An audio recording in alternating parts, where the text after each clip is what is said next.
Hindi ko alam na ikaw ang bubulong sa akin upang takasan si Linaya. Hindi ko na naisip kayo ay maparusahan. Hayaan tanggap mo ang aking pagmamahal at ang aking pasasalamat. Sa mga babae sa kanilang lahi ay hindi maaari magpakita ng mukha sa kahit na sinong lalaki. Kung sabihin na hindi ko kayo pipilitin sa wayin ng inyong paniniwala. Hindi man ako makalapit sa kanya. Hindi ko managsamaya ka. Huwag sana pabugso-bugso ang iyong damdamin. Sapagkat yan ang magpapahamak sa'yo. Ito lang na ang tamang panahon upang bigay kay Pagaan ang kanyang nararapat na kaparusahan. Sa tiyan, Maya, makakahalata na sa sa'yo. Tila malalim ang iyong iniisip ay. Ginoo?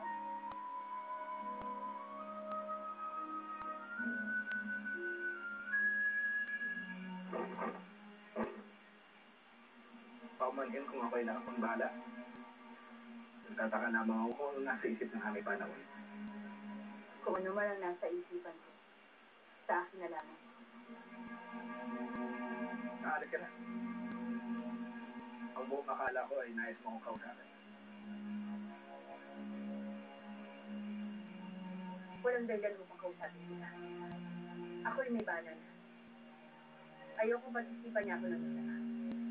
Kaya layuan mo na ako.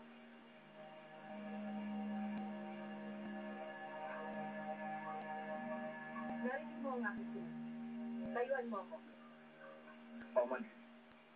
Hindi ko mapigilan na aking sarili. Ngunit tama ka. Isang malaking pagkakasala ito sa iyong mana kung kakausapin kita na hindi siya sana. Hindi na kita mong nagagambalayan.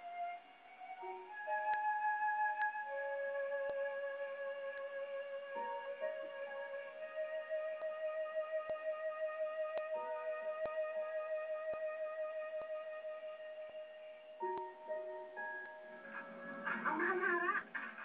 Mahal na Hara! Ikinatutuwa namin ang inyong pagdating, ngunit nagulat kami sa inyong pagdalaw. Hindi yan ang aking pakay. Nagpunta kami rito upang takpin si Lamitan. Kunin ninyo si Lamitan at kaladkarin sa labas ng balay. Diyan, Mamitan, pag kayo ay nagugutom, magsabi lamang kayo nang maipaghanda ka kayo ng makakain. At paano ako makakakain sa ganitong kalagayan kaya? Sabihin mo nga. Isa pa. Ligtas ba tayo dito? Ano yung naririnig kong kakaibang huli? Ayan, huwag kayong mabahala. Pagkat ang mga huni na yon ay nanggagaling lamang sa mga malalaking ibon dito sa kagubatan. Malalaking ibon? Mahal na Hara, may nais kaming sabihin sa inyo. Kung nais mong ipagtanggol ang iyong kapatid, huwag ka nang mag-aksaya ng panahon. Buo na ang aking isip.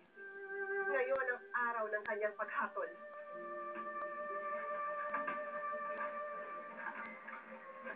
Wala siya sa loob.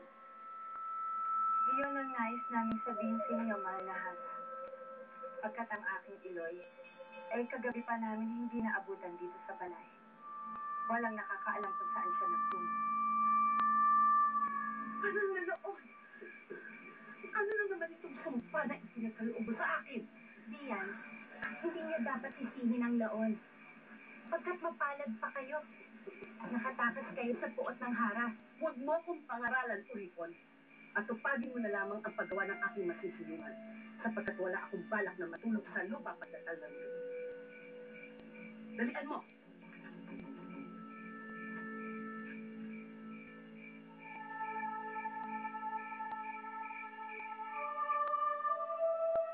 Alam mo na ang iyan dapat gawin, Karagahin. Ang bilin ko lang ay tiyakin mo, ano man ang iyong isasagawa, ay hindi masisisi o maituturo sa akin. Huwag kayong mag-alala ka po noon, pagkat gagawin ko ang lahat upang di kayo mapahamak sa aking binabalak na agad sa inyo. Ang away, Lingay, saan kayo nagtungo? kay Lamitan, upang parusahan sana ang babaeng yun sa kanyang balak na pagpaslang sa akin. Si Lamitan? Siyang nagtangkang pumaslang sa'yo? Siya nga ang away. Ngunit, mabilis na tunugan kaagad ng babaeng yun ang aking balak. Kaya't wala na siya sa kanyang balay. Tumakas na si Lamitan.